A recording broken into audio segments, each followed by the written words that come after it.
Uau, uau, uau! Aê! Tudo beleza? Bem-vindos a mais um Arkham Comics para mais um vídeo de resenha barra análise dessa fase de X-Men que eu tô trazendo para vocês, que é do Grant Morrison. Acho que vocês vão enjoar de X-Men, né? Tem um inscrito aqui do canal, brother aqui, que sempre pergunta, né, pra eu trazer resenhas de X-Men. Eu sei que ele quer que eu fale mais da fase do Hickman, né? Mas acho que depois dessa ele vai enjoar um pouquinho aí, né? Mas enfim, eu espero que vocês estejam gostando, né? Em breve vamos ter uma playlist concluída. Então, bora lá, né? Sem mais enrolações, vamos parar de ficar fazendo que nem cachorro quando fica rodeando pra cagar. Então, vamos falar hoje aqui de Novos X-Men, volume 3, Novos Mundos, publicação da editora Panini, encadernado de capa dura, lombada quadradosa, papel El Cocher, 176 páginas, né? Preço e os escambau na tela aí para vocês. Aqui temos reunidos aqui, né? New X-Men 127 a 133. E na equipe criativa continuamos, claro, os roteiros, né? Os carecas são os foda, né? Não é à toa, né? Modéstia à parte, né? Roteiros do Grant Morrison, puxando sardinha pro roteirista aí. E na arte temos uma colaboração, né? Pequena colaboração do John Paul Leon. Também temos o horrível Igor Corday. Temos o Ita Van Stiver, ou Stiver, para quem preferir, né, Babi? E também temos uma colaboração pontual do Phil Jimenez, que imbecil da Panini não acredita aqui, né? Idiota, né? Imbecil. Bom, terceiro volume ainda dessa fase do Morrison. Obviamente esse volume vai trabalhar consequências e acontecimentos lá dos volumes 1 e 2, né? Então, só alertando aí, vai ter alguns spoilers. Então, para quem não leu o volume 1 e 2, só avisando, mas não vou dar spoilers de conclusão de coisas que temos aqui neste volume 3. Mas como trabalha coisas, né, apresentadas em arcos anteriores, impossível não ter spoilers.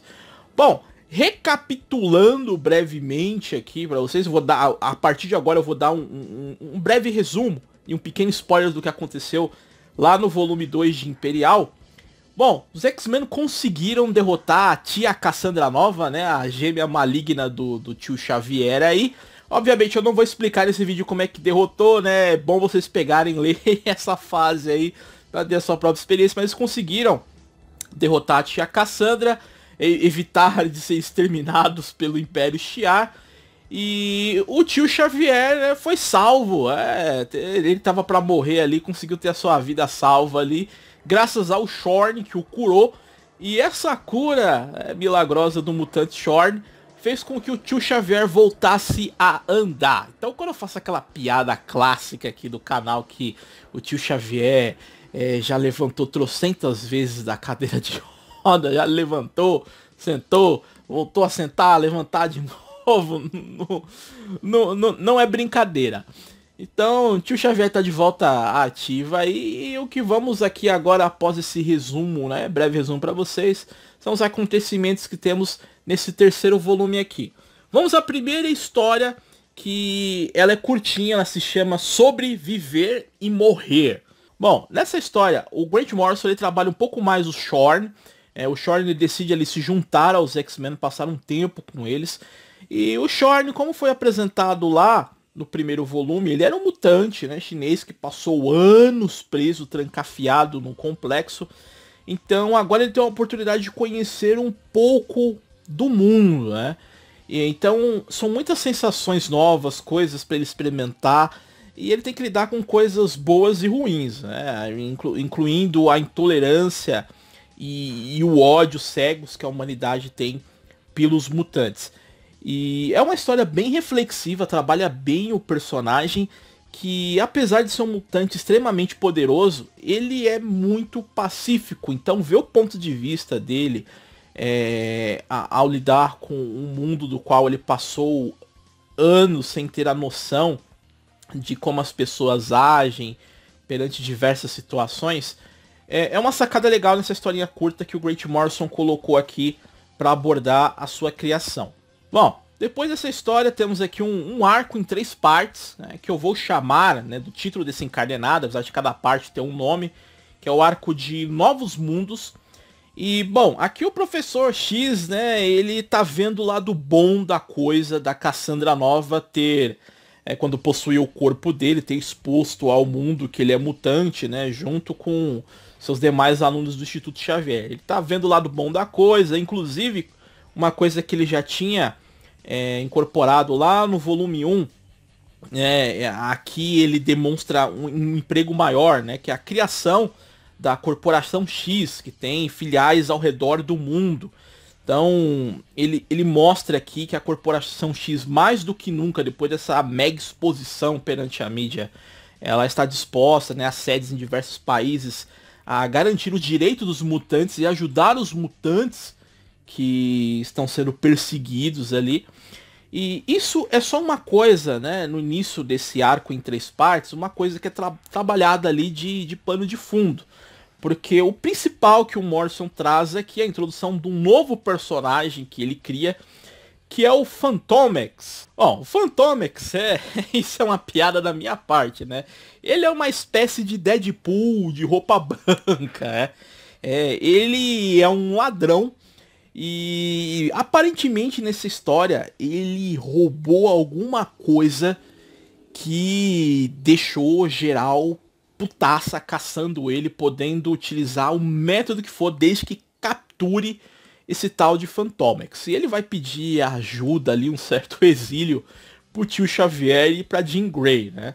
Essa história aqui, o Fantomex, ele revela que ele quer o exílio ali e acha que os X-Men vão querer protegê-lo porque aparentemente ocorreu um incidente ali que tem uma arma que ameaça toda a raça mutante, que pode exterminá-la, e os X-Men decidem ali ajudar da maneira que pode. E o interessante é que o Grant Morrison utiliza dessa história para explicar um pouco também do conceito da arma X, né? Vai relembrar um pouco aquela questão da arma X, o Wolverine fez parte do projeto, e o Fantomex ele tira uma onda, inclusive, com o Professor X, né, com a Jean Grey fala, não, vocês chamam de arma X, mas tá errado, não é arma X, é arma 10, meu amigo. X ali é algarismos romanos. Então, ó, meu filho, é que nem os androides do Dr. McGarrow lá do Dragon Ball, né? Se essa é a arma, se o Wolverine é a arma 10, então tem outras armas aí, da 1 a 9, né? Tem as posteriores também. Pera aí que eu vou atualizar, tô aqui, tio. É um arco bem interessante que eu vou comentar um pouco mais pra vocês ao término dessa resenha aqui. Bom, depois temos mais uma historinha curtinha, né, que é intitulada de Alguns Anjos Caem. E essa é uma história pra mostrar os X-Men andando com um luto, uma perda em suas fileiras ali, de uma maneira breve.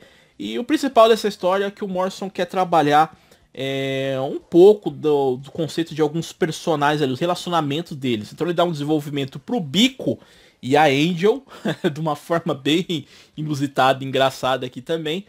E o Ciclope, como eu citei, ele tá tendo problemas depois que ele foi possuído pelo Apocalipse, ele tá tendo problemas de relacionamento com a Jean, e ele resolveu fazer terapia com a Emma Frost, né? E a Emma Frost ali tá mais pra uma vibe Madonna, né, erótica e I just find my love. Então, se isso vai dar certo ou errado, só a gente acompanhando essa fase pra ver. Bom, em seguida temos uma história aqui que também é curta, ela é chamada de Campos Magnéticos Ambientes, e temos aqui os X-Men retornando a Genosha. Se bem que pro Professor X essa é a primeira vez que ele pisa em Genosha após um massacre feito pela sua irmãzinha Cassandra Nova, que exterminou mais de 16 milhões de mutantes de uma vez só. E nessa passagem ali por o que restou de Genosha, começa a surgir boatos sobre fantasmas ali. E nisso o Morrison joga isso para o leitor se questionar se tem algum mal maior ali ao redor de Genosha, ou se há ainda alguns sobreviventes fora a Emma Frost. E também é trabalhar um pouco aquela questão de que Magneto, ele que era o presidente ali, o soberano de Genosha, ele está morto. Mas será que o Magneto morreu mesmo? E se ele morreu, o que significa isso? Qual é o seu legado? O que ele deixou aí pro futuro? Uma história bem interessante, com um desfecho bem legal também.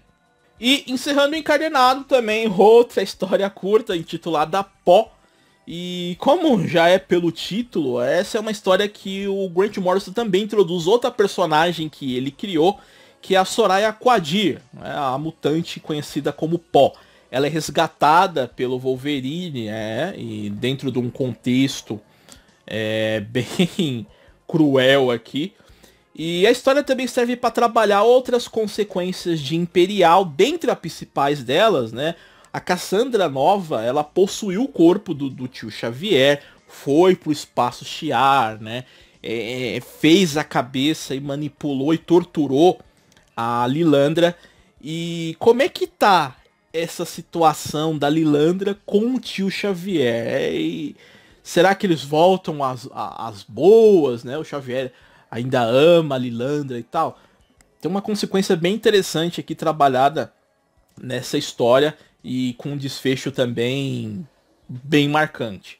E bom, vocês devem ter percebido que esse volume 3 ele veio com uma série de histórias curtas aqui e eu não mencionei nada monumental, épico e grandioso como foi nos dois volumes anteriores, né, de Era de Extinção e Imperial, né? Porque esse volume 3, o Morrison faz uma pausa após um grande arco, podemos dizer assim, né? Que foi Era de Extinção e Imperial, que são extremamente conectados ali.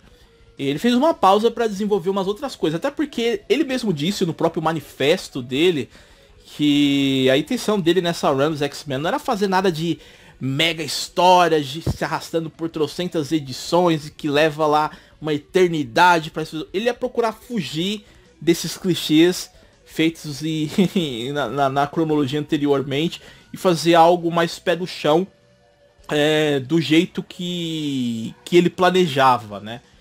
E porque querendo ou não, após a Era de Extinção, ele introduzindo a Cassandra Nova, e ela ficou um bom tempo arquitetando todo o plano dela, né? Que você só vai ver o desfecho de tudo isso em Imperial. Você vê nesse terceiro volume que ele precisou fazer uma pausa, que eu não vou emendar já um outro arco, né, todo grandioso, não sei, ele quis fazer uma pausa para dar tanto para mostrar as consequências desse ataque da Cassandra Nova, como também para desenvolver outras coisas, né, já que ele conseguiu fincar raízes lá nos dois primeiros volumes, né, no início da sua run. Aqui ele resolve desenvolver um pouco dessas raízes que fincaram ali e plantar algumas novas sementes para desenvolvimentos de histórias mais à frente. Então é um encadernado assim mais leve e suave com relação aos dois primeiros volumes. Inclusive você pode, né, quem for ler isso aqui fala, pô, depois de ter lido duas histórias mega sensacionais aqui tá muito morno. Faz parte, eu acho isso válido pro roteirista, né, dar uma respirada, o leitor também, do que já querer, né, já empurrar uma outra coisa ali. Enfim, com relação à arte, bom, o John Paul Leon, ele já colaborou pontualmente em Hellblazer, né, apesar de não ser, eu não tenho nada contra o estilo dele, né, mas também não é um estilo que é de me encher os olhos. Eu acho que combina mais lá com a narrativa de Hellblazer do que aqui, né? A colaboração dele, enfim. Temos aqui o Bill Sienkiewicz, né? Quem gosta de pronunciar assim, né? O Bill Sienkiewicz colaborando em arte final aqui na história. Você até percebe que... Eu acho que é uma história que é até ilustrada pelo horrível do Igor Corday. Acho que ele até consegue deixar... Se eu não me engano, ele consegue deixar até melhor a arte finalizando ali. O Igor Corday é aquela coisa, ele é horrível, não tem como defender o Igor Corday. Então, eu acho que pra mim, na minha opinião, o maluco que defende o Rob Liefeld, Igor Corday e Humberto Ramos, e o Ramon Villa-Lobos, que você precisa estudar arte, que não sei o que, não sei o que. Os caras têm cada um possui um estilo horrível. Rob Liefeld nem estilo possui. Horríveis, horríveis. Você pega umas histórias aqui do Grant Morrison e tá lá, você já olha a página e já vê lá no crédito, Igor Corday nessa edição. Já dá um desânimo. Sério, um desânimo. E aí, ele não sabe desenvolver cenas de ação direito. É uma coisa assim que você fala, pô, isso aqui poderia ficar tão mais chamativo e melhor se fosse um outro artista mais incompetente, né? Inclusive o Igor Corday, como ele adora deformar a cara do povo, né? Nas histórias, né? É horrível a cara dos personagens dele. O Professor Xavier aqui, eu não sei se eu tava lendo umas histórias dos X-Men com o Professor Xavier, nas partes que o Igor Corday tava desenhando, ou se o Abutre, né, o Andrew Toomes, tinha se juntado aos X-Men no lugar do Professor Xavier, porque o Professor Xavier dele parece o Abutre, parece o Adrian Toomes. É bizarro, né? Já as colaborações do Ethan e do Phil Jimenez, eu não tenho o que reclamar, a arte deles é excelente, espetacular. Era melhor ter ficado só esses dois aí, se o Frank White ele não tinha muito tempo pra colaborar, né? Mas enfim, é a minha opinião aqui. E aquilo que eu disse, né? Esse terceiro volume trabalha consequências dos dois volumes anteriores. Então o Morrison aproveita também para dar algum desenvolvimento em algum dos personagens aqui, algumas coisas, alguns problemas ou coisas que eles falaram, né? Situações que eles passaram lá nos volumes anteriores. Então, como eu falei, do Ciclope fazendo terapia. O Fera tem um momento engraçado dele aqui, que em volume anterior ele se encontrando com a Trish, né? A crush dele. Fala, melhor a gente dar um tempo aqui, querida, não é com você, sou eu, né? Eu acabo de descobrir que eu acho que eu sou gay. Tem umas tiradas aqui, isso com Fera, com o Bico também, que assim, o Morrison ele consegue inserir em suas tramas que tem uma abordagem mais adulta e pesada em alguns momentos, um tom certo de humor que não fica aquela coisa forçada e imbecil. Do nada você vê uma piada que ele joga ali e você se vê dando risada, né? E ele consegue fazer isso de uma forma bem natural que diverte o leitor aqui. E outra coisa também que foi mostrado em volumes anteriores foi a Jean Grey, que aparentemente ela voltou a manifestar a Força Fênix. E o Professor Xavier fica preocupado com relação a isso, resolve testar as habilidades dela, porque os X-Men sabem do que a Força Fênix é capaz, né? Então já dá aquele cagaço ali, né, que não é por menos, né? Então o Morrison jogou isso, que com certeza ele vai desenvolver isso em edições mais à frente, que vamos abordar aqui no canal.